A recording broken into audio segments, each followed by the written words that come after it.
Hello and welcome back to the ATPF podcast. I'm Charlie Horner, once again, joined by Kieran Lawler. How do you do? I'm alright, my friend. Yourself? Good, not too bad, not too bad. And today we're here for the Thursday Team Talk, where we are covering the recently shut transfer window.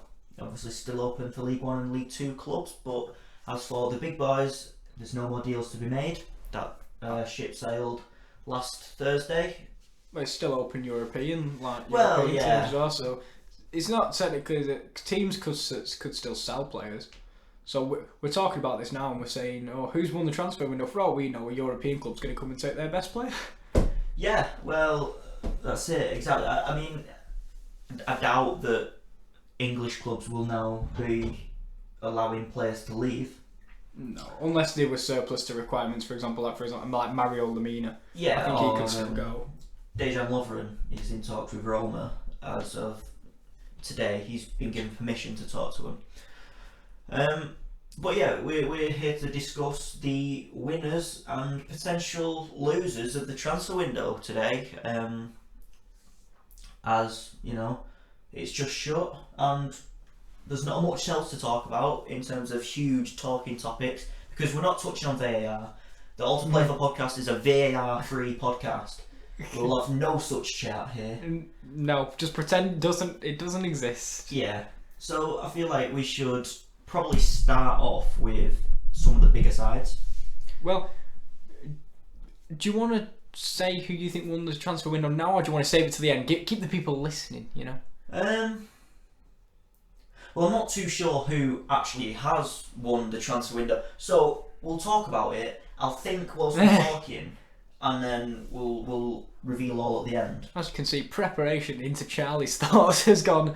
It's a very difficult thing to say. Oh, who won the transfer window? Because no one's really ticked all the boxes as to what they need in the sort of way that Liverpool did last season. They needed a midfielder. They got two. They needed a goalkeeper. They got one of the best. In the January, they needed a centre half. They got one of the best. No one's really done that this summer. So it's a bit more of an open question. Well, I think you'll find Aston Villa did, because they decided to refresh their whole starting 11 and buy a player for every position. Well, yeah. So they bought everything. Well, we'll let them off. But yeah, who do you want to start off with? Arsenal. Start off with the Gooners. Yeah. It started bad for the Gunners, to be honest.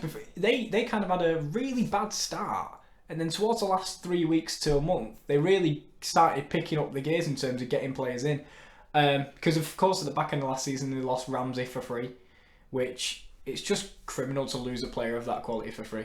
It's really bad organisation for Arsenal. Really, this is the second time it's happened, almost the third.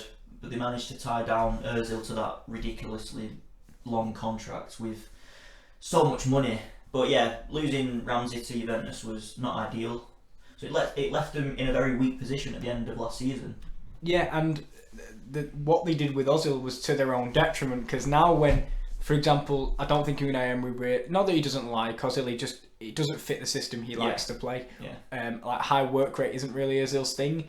Picking a beautiful pass and getting a great assist is Ozil's thing, but the work rate isn't.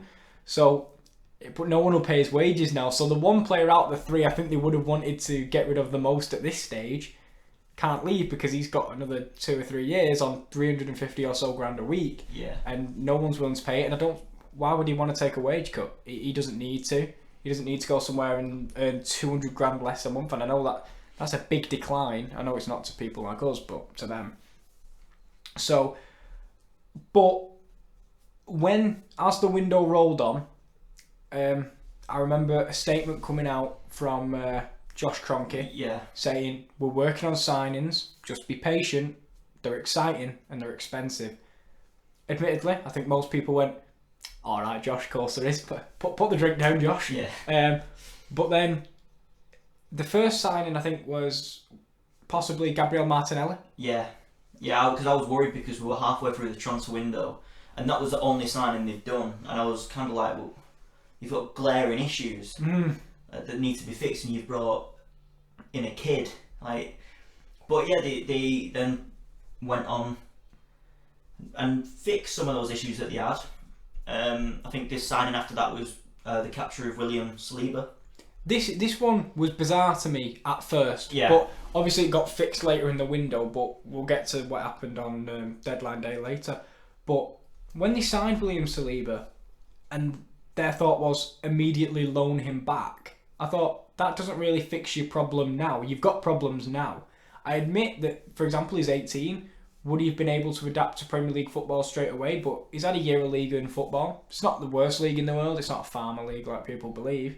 So it was bizarre to me at first. I don't know about yourself. I just thought it was a bit of a bizarre signing altogether. You've got your club captain who wants out.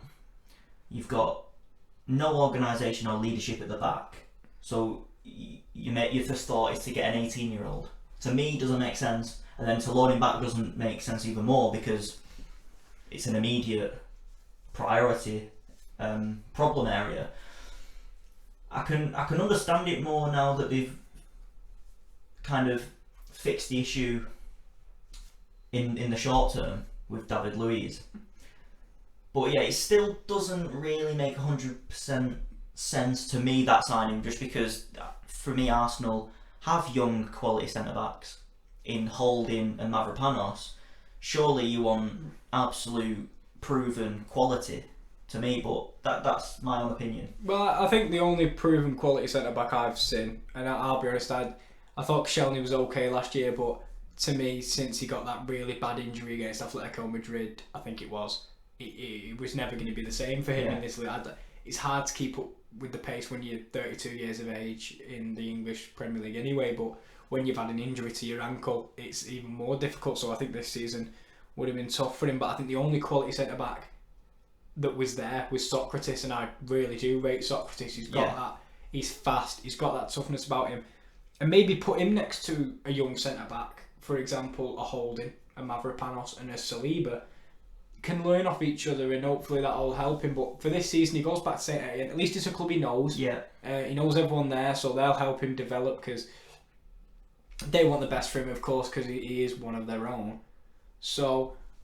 But then they went on to sign more defensive cover in a transfer saga that I think lasted maybe the whole of the window, which was the signing of Kieran Tierney from Celtic, which makes total sense, in my opinion. I think Monreal, for as good as he is aging now, as every player does. I'm not saying that doesn't mean he's good enough to play, he is, but he's getting older. Kolasinac offers a lot going forward, not so much defensively, whereas Kieran Tierney I think can do both. He can bomb up and down the left from what I've seen of him. Yes, he's been playing in the Scottish League, which isn't the greatest quality of football, but he's a young lad, so he can still develop.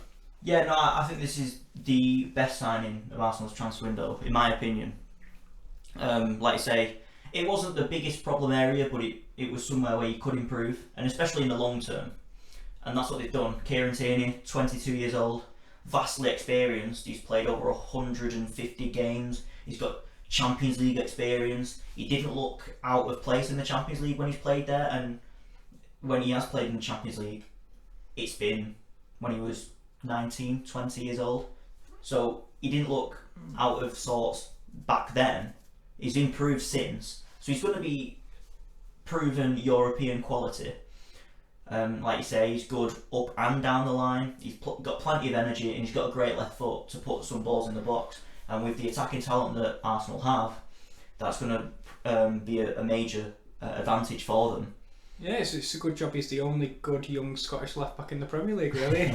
Not mentioning Andy Robertson. But for Arsenal now, I'll look at their squad, and because we'll mention the other signings now, because Dani Ceballos is a forgotten man. I constantly forget that he's signed on loan. There isn't an option to buy, I don't think, because Real Madrid do see a future for him. But for a season, he'll help them in the midfield.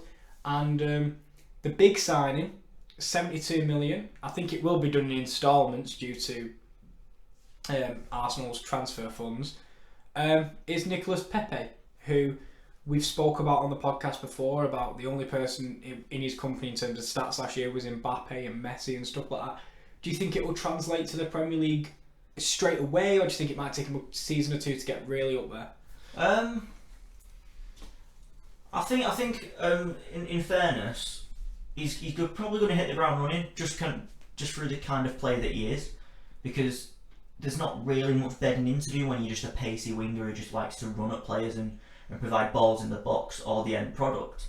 It's not kind of one of those where you're going to have to adapt to the pace of the game because he's got pace in abundance. Maybe the physicality, but I think he might be all right. Do I think he's going to get the same output in the Premier League? Probably not, because number one, he's not going to be a penalty taker for Arsenal. He was penalty taker for Lille last season, which I think that's where he got about 10. I think it was either 10 or 12 of his goals last season came from penalties, which kind of, if you remove that, then he's got about 10 goals, 10, 12 goals, which is still good for a winger. Don't get me wrong, it's still good, but it's not those Messi and Mbappe levels. But yeah, I think he'll bed in well, and he's gonna join two other elite attacking options, which kind of is going to strike a lot of fear into Premier League defences, and yeah, people should watch out for Arsenal in terms of scoring goals this season. Yeah, it's scary when you look at the front three of Aubameyang, Lacazette, and Pepe. But one thing that does strike me about Arsenal with the signing they've made, it leaves them with really good depth this year. Really good depth, because if they bring up a couple of the youngsters, Nelson, Joe Willock, who started on the weekend, you've got Maitland-Niles in right back and Bellerin as well, that can rotate between the two of them when he comes back fit. They have got depth in every position, and that is something I think, without a humongous drop in quality, which I think has been a problem with Arsenal, is, for example, if they lost a player, they wouldn't be able to replace it with someone of similar quality. I also think the use of, for example, the signing of Guendouzi last year, when everyone looked at it, and I went, who's this? I've never heard of him. He may go out on loan, but no, he kept in the starting 11, and he played a lot of games. Probably played half the games last year. So I wonder if that's the bringing in of Martinelli and Saliba. Emery's shown these young players that he signed, he's willing to put in at the deep end straight away. So I think the ones to watch this year. Yeah, I like that, and I like the way that they're integrating some of the younger players like Willock and Reece Nelson. They're getting opportunities this season, or it would seem as though they will be getting a lot of opportunities. So it bodes well for Arsenal in the long term. But the other signing of David Luiz, yeah, I'm not too sure. Because, all right, he's good, he's experienced, he's won the lot. But is he the kind of player who's going to command that back four? I don't know. I actually prefer David Luiz in a back three. I think that's where you get the best out of him, because he can come out, he can play with the ball at his feet, and that's his strength. In a back four, he can be somewhat of a liability at times, which when you're trying to get an upgrade on Mustafi, who you would probably say is a liability, is David Luiz the best option? Alright, £8 million, you're probably not going to get that, you're not probably going to get better value out in the market, but that just begs the question, is Emery looking to play a back three more this season? Because then that is where you would really get the best out of David Luiz. I think it's a short term fix. I do. I don't think it. I think Saliba will be the long term fix. Yeah, of course, yeah. But the thing is about David Luiz, he does come under criticism because of his lapsing concentrations and sometimes his rashness. And I understand it completely, but you can't argue his record. You really can't. In a back three, I would say. In a back four, he does look a lot. He does look very shaky. But I'm not sure if he played at a back four at PSG next to Thiago Silva, or maybe Marquinhos came in there as well. But as a man, he knows what it means to win. He knows how to win. And I don't think he'll be a standout, but I do think he'll bring a bit more solidity than Mustafi did. I think it's never really gone well for Mustafi. I think his confidence is shot because even the fans are booing him at this point. Even his fans that support the club are booing him at this point. So I think it's a matter of time till he leaves. So I think it'll be fine for this season, and then next season maybe when you bring Saliba back or Holden and Mavropanos step up. I think it literally is just for that, and maybe it's character in the dressing room. Yeah, but we've just listed all these centre half options, and potentially they are looking to play a back three because you've got a lot of options there. You've got Socrates, David Luiz, Monreal is more of a centre back these days. Holding, Mavropanos.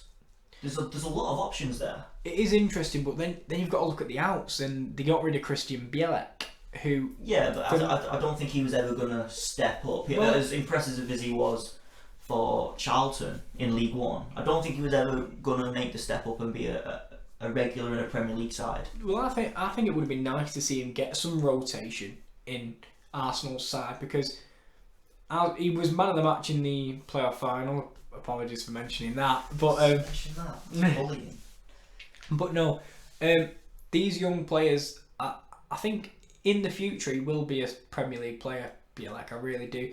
And if you're gonna play a back three, you're looking at maybe wanting 6 or so centre halves, I'd say, depending on whether you wanted to like rotate all three out. So, but they got good money for Bielek, because we've got to, as we say in the transfer window, you've got to talk about ins, but you've got to look at who's left as well. And getting 10 million for Bielek, I think, was a good price. But I'm just gonna kind of move that on to Alex Iwobi on the final day, who left for a lump sum. I think it's around 40 million. 40 million pound was the quote. Yeah. I think it's good. I think it's a good deal for Arsenal. Oh yeah. Because, alright, he's a quality player. I really like him. I think he's going to do great things for Everton. But from a business point of view, he's not a first team regular for Arsenal. If you're getting £40 million for someone who's not a first teamer, you're going to go for it. And you've just brought in Nicola Pepe. You've got Reece Nelson, who was pretty decent at Hoffenheim last season, from reports I read before he got a few injuries. So he's going to get minutes.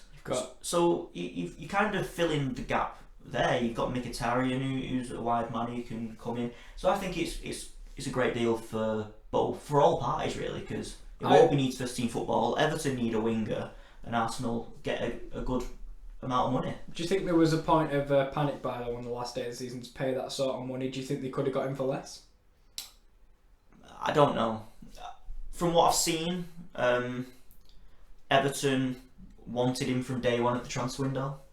The top 2 targets were Zaha and Iwobi. They were trying to get both, so they couldn't get both over the line. So I think they'll be happy just to get the man that they wanted in, regardless of price, because Everton seems to be a wealthy club these days. So yeah, I just think it's a good deal for all parties. And if you had to grade Arsenal's transfer activity from A to F, how would you do it? For Arsenal this season, I'm going to give them a B plus, A minus, B plus. I'll give him a B. I give him a B. I think it's decent. It's not amazing, but I give it a B. Yeah. I'm going to go with B plus because of the fact that they fixed problem areas, which I like. They've not gone out and signed, for example, Nicolas Pepe, that they spent a lot of money on. It wasn't because this big player's available and I like the sound of it. No, they needed that extra wing because Mkhitaryan's not consistent enough. Ozil can't really play out wide. I prefer him in behind the striker. And if they were losing Iwobi, because if they hadn't signed Nicolas Pepe and they'd lost Iwobi, we'd be talking about this window completely differently for Arsenal. Yeah. Well, we're gonna leave out Liverpool and Chelsea because they've not really done much. Well, they signed Kovacic, which I didn't know was allowed when you've got a transfer ban, but apparently there was something in the contract where it was allowed. Well, he was already registered, yeah. So it's fine. But yeah, we'll skip out those two, and we'll head over. Should we go to the other North London team, Spurs? Yeah. Oh. Because they've done something in the transfer window, which A star, because they've actually done something. well done, lads. Well done. And the apocalypse is coming, I think. Yeah, and if we're going to talk about teams sorting out problem areas, Tottenham, the midfield has been an issue because last season they were, you saw Moussa Dembele leave halfway through, Victor Wanyama had his injury problems, as did Eric Dyer, Eriksen, you don't know whether he was going to stay or not.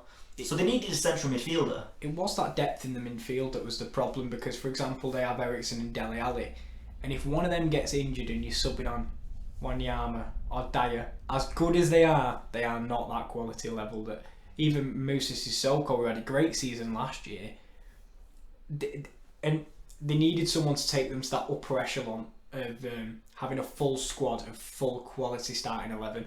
and a full quality bench as well, which I think they've done fantastically. Yeah, well, yeah, they needed at least one midfielder. They didn't get just one.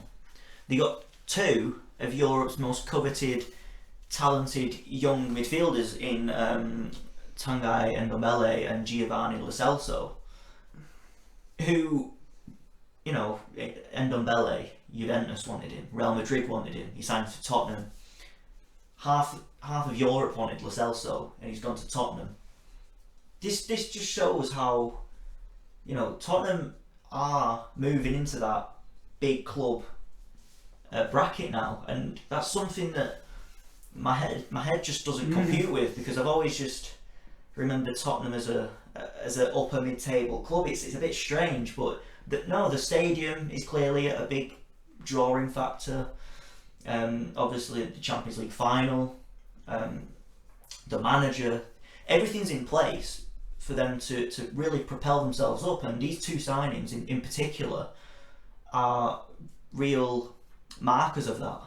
Yeah, I do love the signings they've made. I love Ndombele, and what a debut that was. Yeah. You know, great way to start. Lo Celso, great player.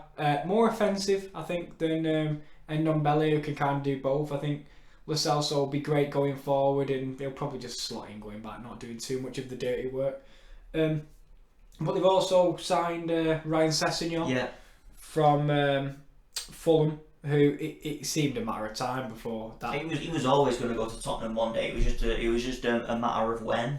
It was a good signing. I don't think he's going to be in the first team every week.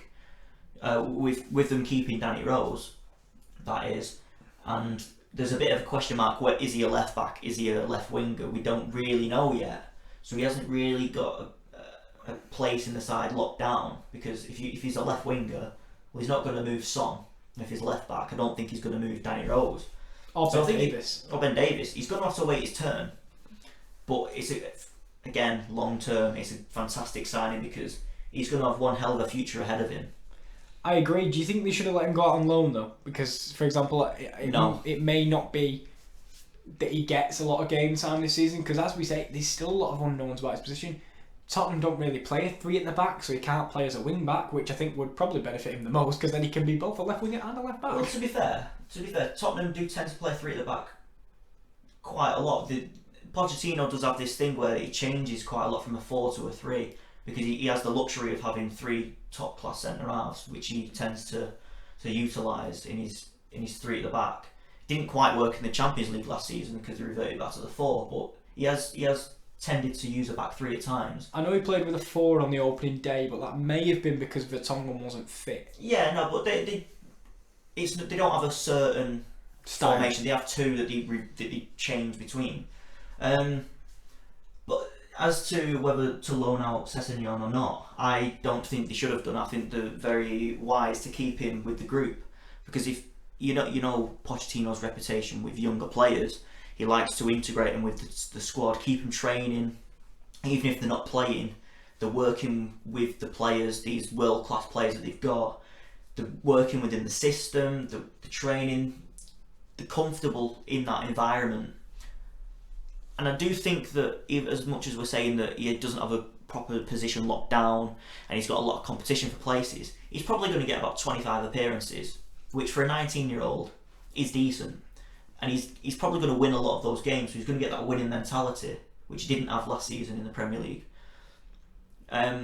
We've seen Danny Rose potentially, he's not Pochettino's favourite player in the world anymore, so maybe he'll get some games at left back, but I think it is probably the right decision to keep him around the squad for now. Well, I think he'll be a good player coming off the bench. I think he won't nail down a starting 11 place, but I think, for example, if they're winning maybe and they're 2-0 up and take off a Lamella maybe or a Son and just bring him on to show what he can do and give him a lot of sub appearances, still gets the game time, doesn't get 90 minutes every now and then, but I was going to say, I think if he can look to get between 15 and 20 starts, I think that'll be a very successful season for him. But then Jack Clark was bought from Leeds again, a young player, but he is one of them that has been loaned back. Yeah, which I think that's sensible. Probably, because he's not nowhere near as experienced as Sessegnon is. Sessegnon's probably played about 60 to 70 first team games already. Jack Clark probably hasn't even made 20. So I think it's wise to let him go back to Leeds for the season in a familiar territory, work in a team that's, again, going to probably be successful. He's working with management that he knows, players that he knows, fans that adore him. I think it's probably the best place for him to nurture himself for this season before coming back into the fray next season at White Hart Lane or the Tottenham Hotspur Stadium or whatever it's called. I don't really know. It's got a wall. It's got the big wall. Yeah. But on Spurs, while we're there, we might as well talk about the outs as well. Yeah. Kieran Trippier was the only big one, really. I think that's a good sale. I do for the price as well. I think. Yeah, I think again it's a move that's probably best for all parties. I think Trippier was getting a bit stale at Tottenham. He didn't have a great season last season. Atletico Madrid potentially wanted they did want a new right back, so they've got the man. And Tottenham were probably happy to let him go. So it's another one which is best for all parties, because then they can promote Kyle Walker-Peters. They've got Serge Aurier who can play at right back as well. So I think it's a great deal for all parties. And that sale of Kieran Trippier has pretty much bought you Ryan Sessegnon. Yeah, and it was very much of a case of a World Cup hangover for Trippier last season. He was so good in that summer, and then it looked to take it out of him. It may have, it may not. He may just have had a bad run of form. But I think, as I said to you, I think defensively, Atletico Madrid are one of the best teams in the world defensively. So it's going to be for the best of his career as well. I think he's a bit older, so he can't develop too much, but I do think it will help the defensive side to his game. Yeah. It's nice to see these English people going abroad for what, not for once, but it's much more common nowadays to see this. I'm quite happy to see it happen as well. Yeah. But Tottenham, if you're going to grade them,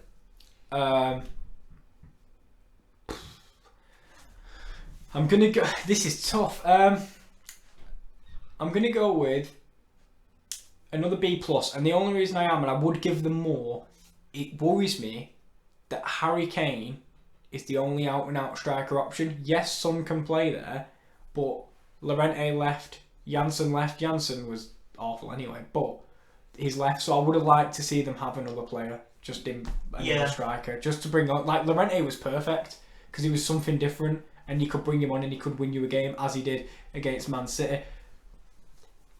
But I think they needed maybe another forward. Okay, yeah.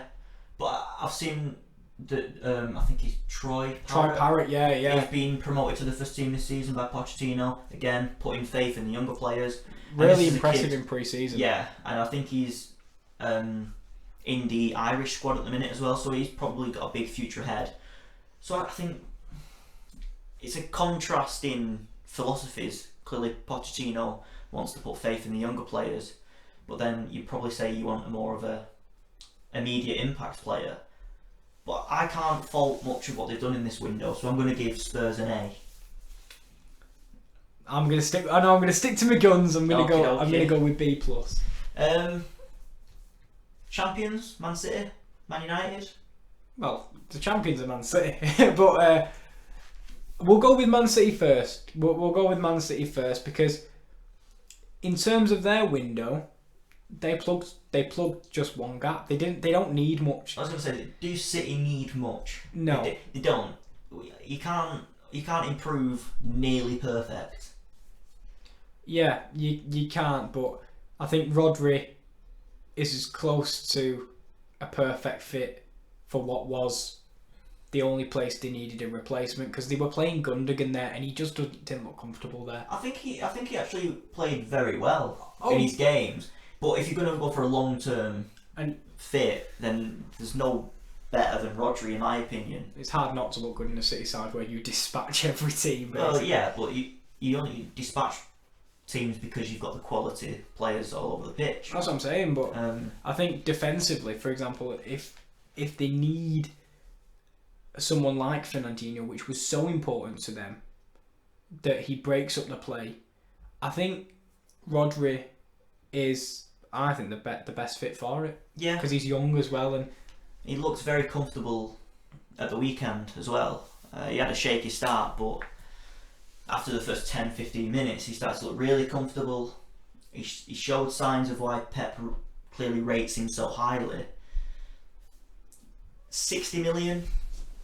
It's a good deal. It's a really good deal. It doesn't matter for them anyway, does it? Let's be honest. Well, to be fair, they have a policy that they don't spend more than about 60 million. No, they don't. People slate them for spending loads, but they do it on a squad. They don't do it on individuals. Yeah. It's weird to say that Arsenal have spent more on an individual player than City have, but off spending, because people's net spend is really important apparently nowadays. Yeah. Net spend is crucial. Yeah. But no, I think the signings that they made, along with Rodri, Cancelo, Danilo. I was gonna say, did they even need a right back? They're just like, you know what, Danilo, sick of you now. Yeah. We're gonna get one of the best in the world. Come on, Joe. Get yourself in. This is the weird thing, was unfortunately for Danilo, he didn't have the best time because he was never gonna shake Kyle Walker out the squad. I think Cancelo, however, should shake Kyle Walker out the squad because he's younger than Kyle Walker. So I think Kyle Walker this season will probably be the starter, but I can imagine next season we'll see Cancelo take that place and make it for his own. And you know what? Deservedly so, because he is world class. Yeah, I mean, I was talking. I've got family who support Man City, and they were saying this exact thing to me, and I was saying, well, don't forget about Kyle Walker. I think he's world class. I think he's one of the best in the world at the minute. And they were dead surprised that Kyle Walker started at the weekend, and then by the end of the game, they were turning around to me and saying, "Oh yeah, well, you were right about Kyle Walker, because what an assist for the first goal. That was unbelievable." I think it's too early to write off Kyle Walker. Just going, "Oh, he's 28, we'll write him off." He's still one of the best in the world. So I think it's going to be a really good battle between those two to see who starts. But I think you're right, in the long term, Cancelo is the first choice. But I think this season, I think you're going to see Kyle Walker start the majority of games. And I remember at the start of last season, there was moments where he got caught out defensively. Kyle Walker, he improved it towards as they went on that terrific run towards the end of the year. But I remember at the first half of the season, City fans were calling for his head because he kept getting caught out defensively, like getting caught either too high up the pitch or positioning was just all over the place.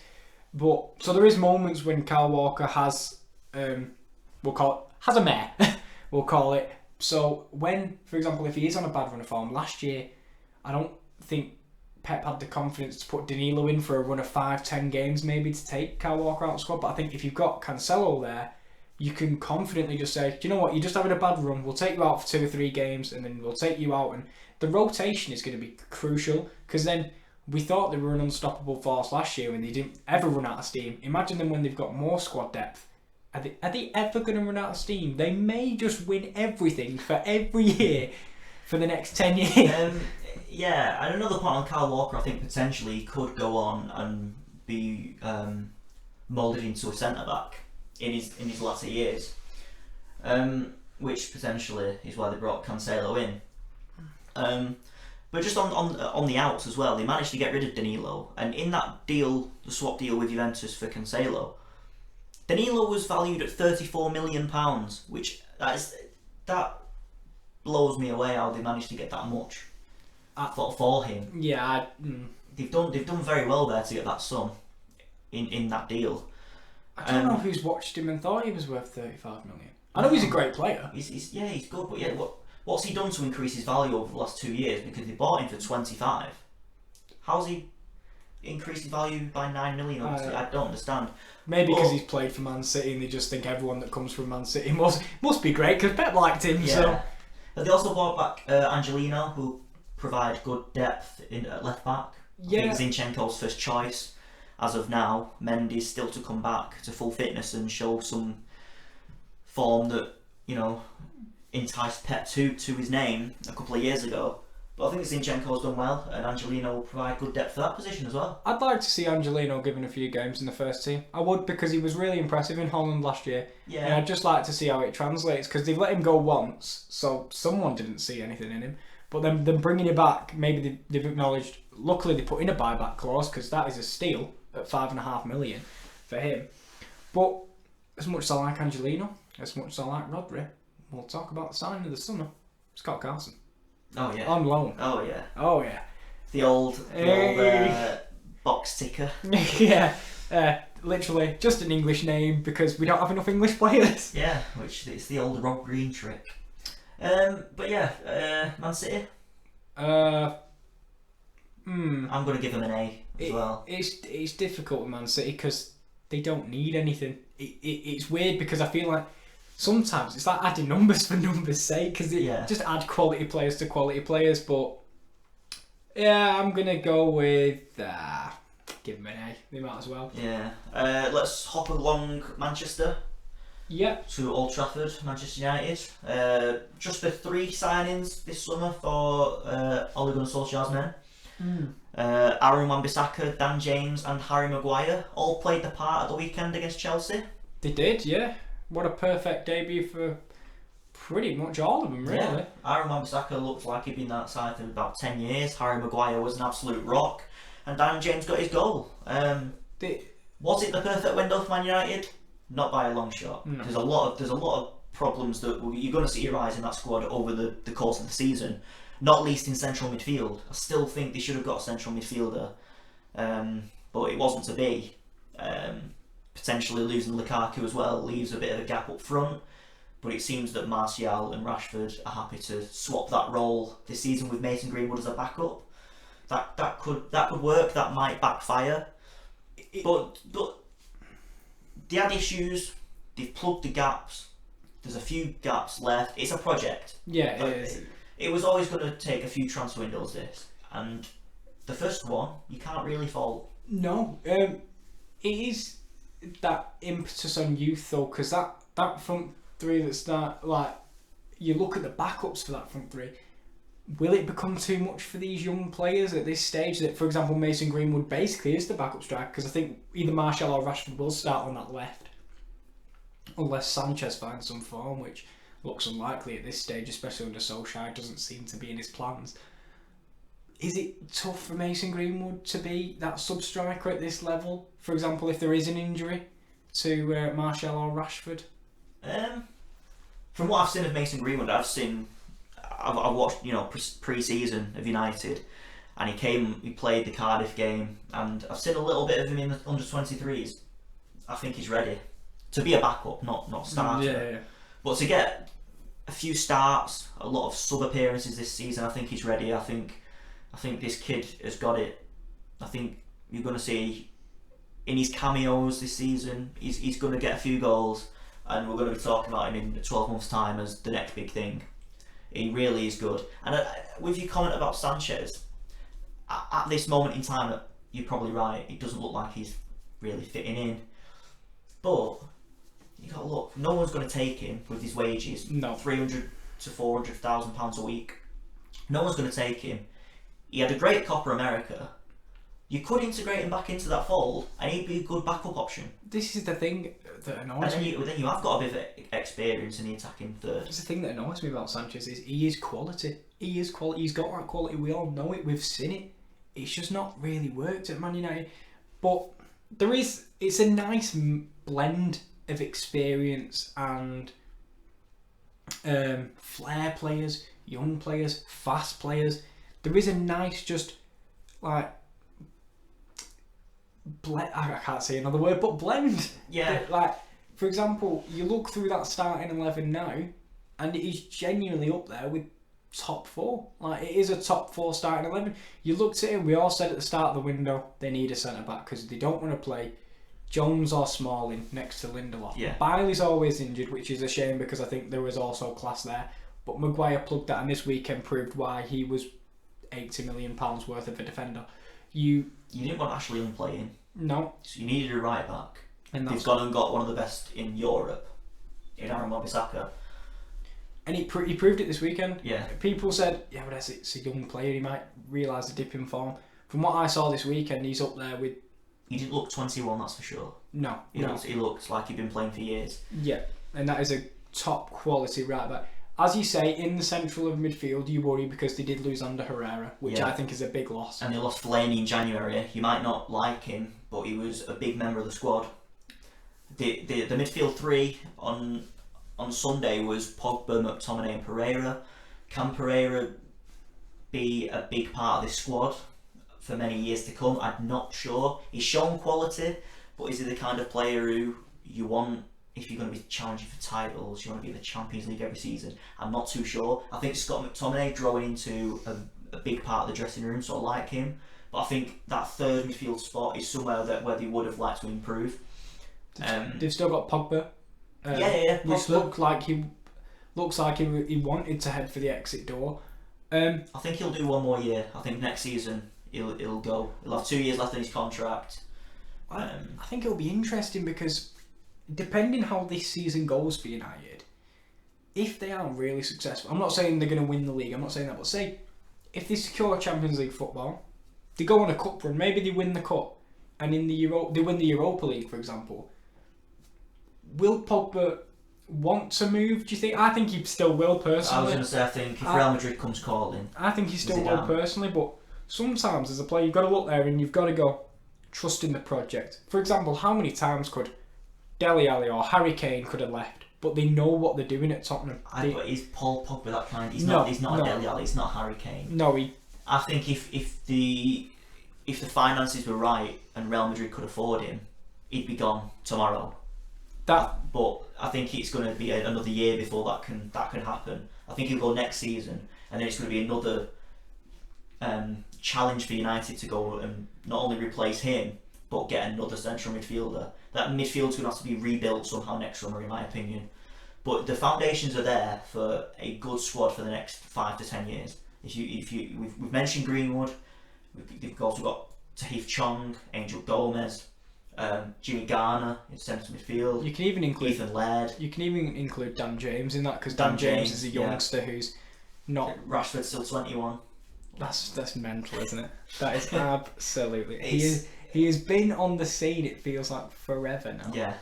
But yeah, it's a young side blended with experience in the Premier League, and it's exciting times at United. And I'm going to give them a big fat A. I can't give them an A. I can't give them an A because there's still issues. I give them a B because I still think they're probably an attacker short and a centre midfielder short. It's interesting though because they were linked to bloody everybody, but apart from that, it was out of the targets that were truly linked, they pretty much got all of them.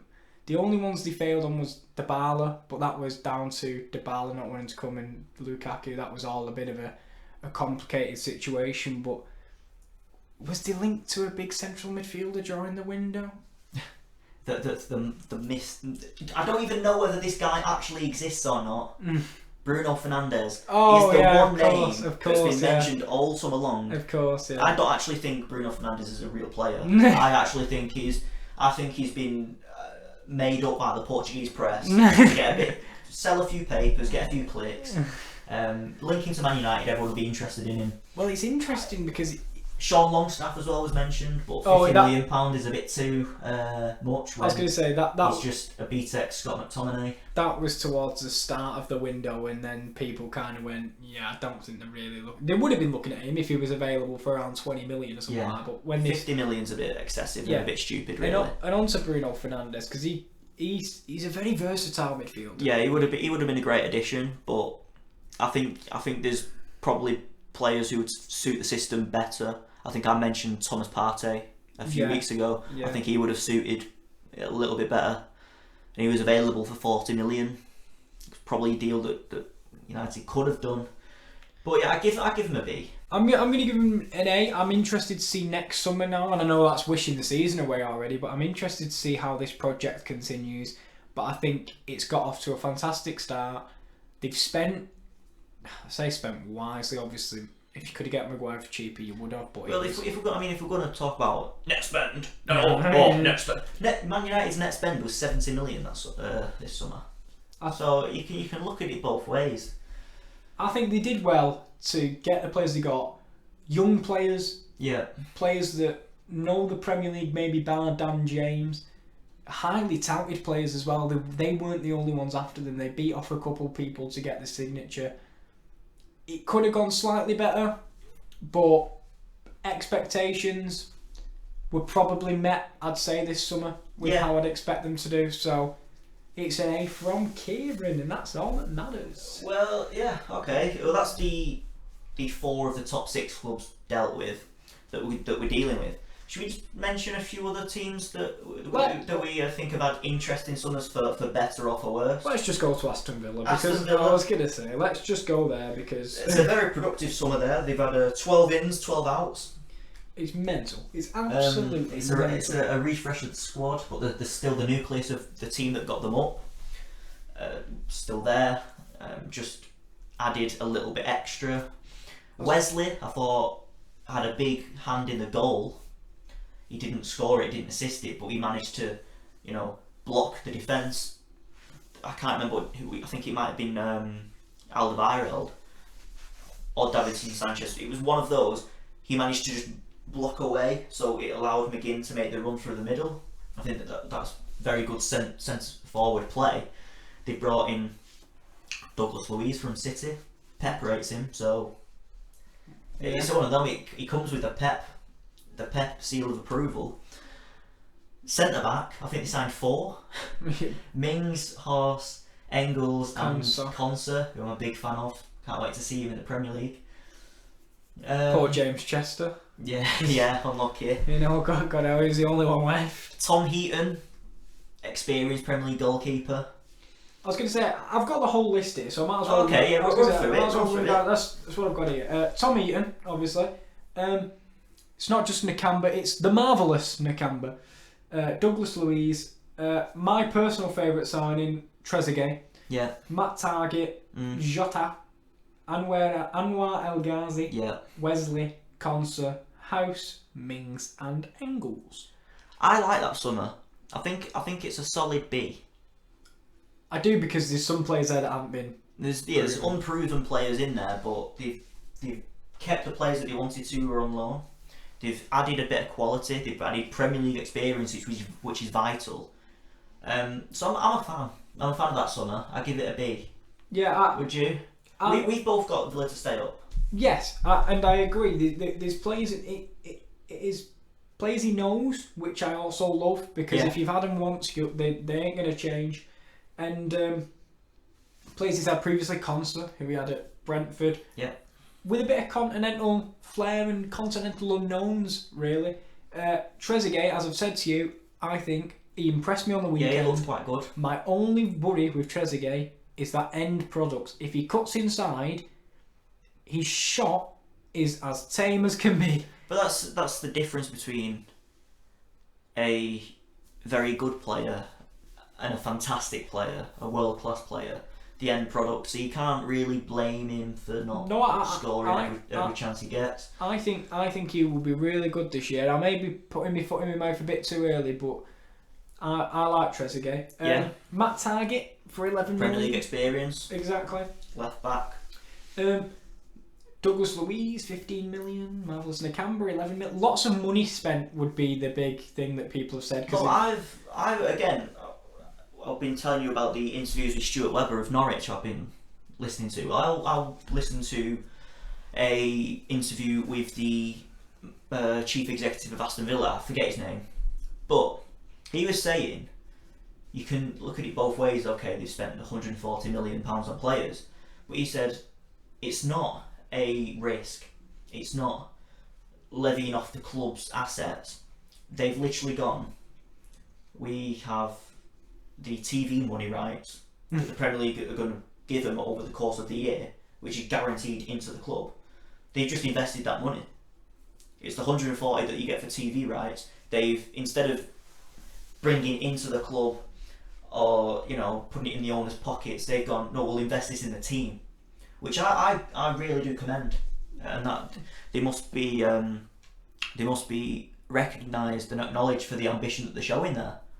Because a lot of clubs wouldn't do that. You've seen Norwich aren't doing that. You've seen Sheffield United, for as much as they've spent, they've not given it that much ambition. I think out of the promoted clubs, I think Aston Villa have had the best window. Yeah. And we've already had this conversation where there's been the comparisons to Fulham, which is, as we've again said, is a lazy comparison. I think overall, it's been an absolutely class window. Yeah. For Aston Villa, lots of things for Aston Villa to get fans to get excited for. Watching them on the weekend against Spurs, they didn't look out of the depth.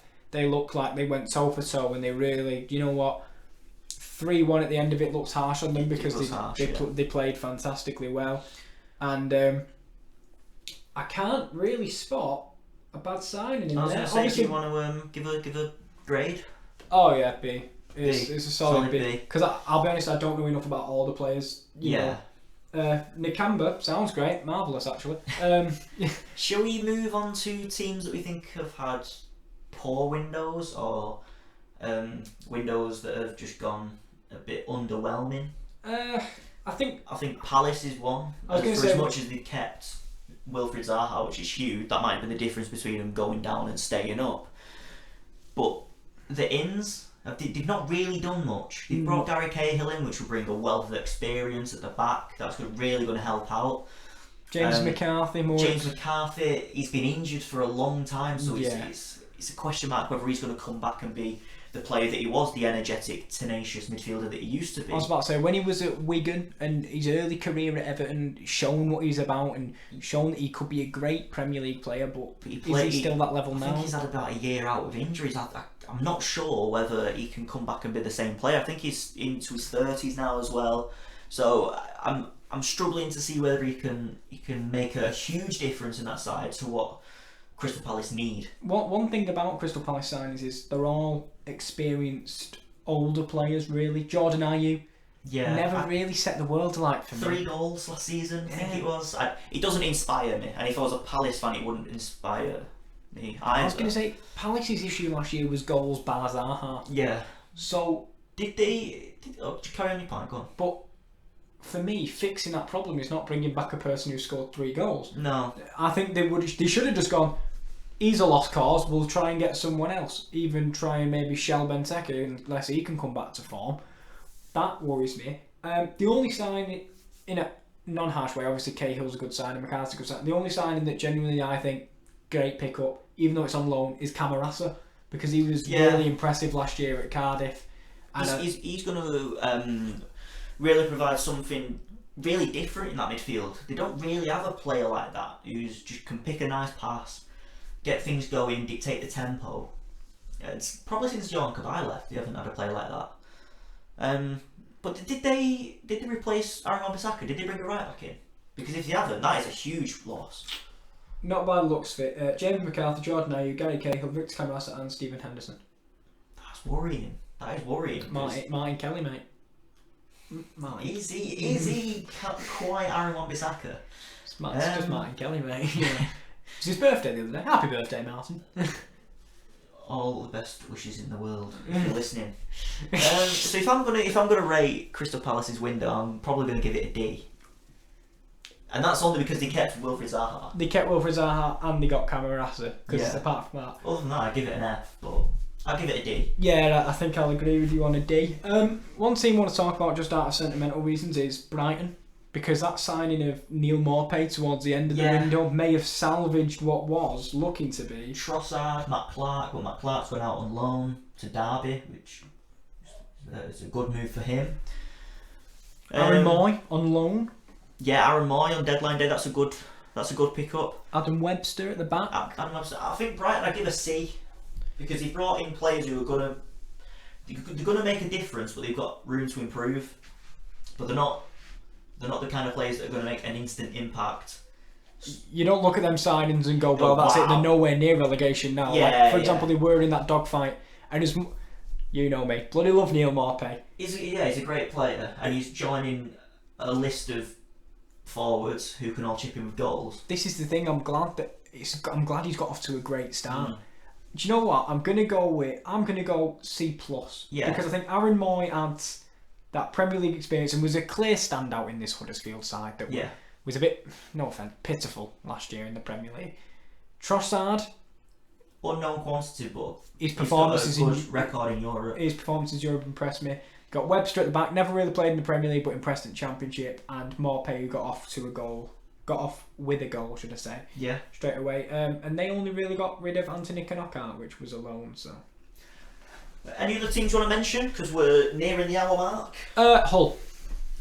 Not in the Premier League, but You really want to mention Hull? I'm just going to mention it because I'm really happy with our window, and I'd give us an A just because. Right, well, I'll give Sunderland a B, potentially C. There we go.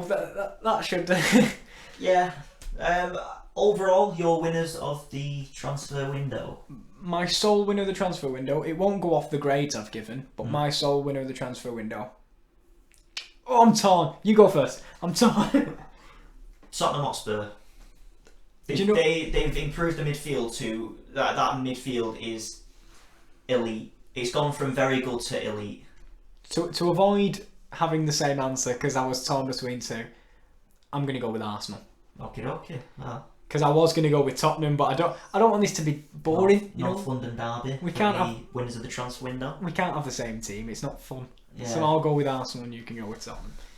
Yeah, we didn't manage to get through everyone, but we didn't really want to go through everyone. We just wanted to touch on the main talking topics of the transfer window, because listing every single team's business would be boring, and we kind of did that in the predictions podcast as well. Yeah, there's teams in there. I'm just going to say the other teams in there didn't stand out, and we didn't say what a horrific window. Yeah. So it was average transfer dealings for the rest of them. Yeah. But yeah, thank you very much for listening. This has been Thursday Team Talk. We'll be back on Monday with the post-match Monday. There's a couple of big games this weekend. What game are you excited for? I was going to say City versus Tottenham. Yeah, that's going to be a big game. And of course, Sunderland versus Portsmouth, live on Sky Sports Saturday dinner time. So make sure you're all tuning into that. We'll have a nice discussion about that one on post-match Monday. Who've Hull got? Yeah, Brentford away. Best of luck with that at Griffin Park. I'm not turning up on Monday. I will be crying into my pillow. Well, yeah, thank you very much for listening, and we shall see you on post-match Monday. Goodbye. See you later.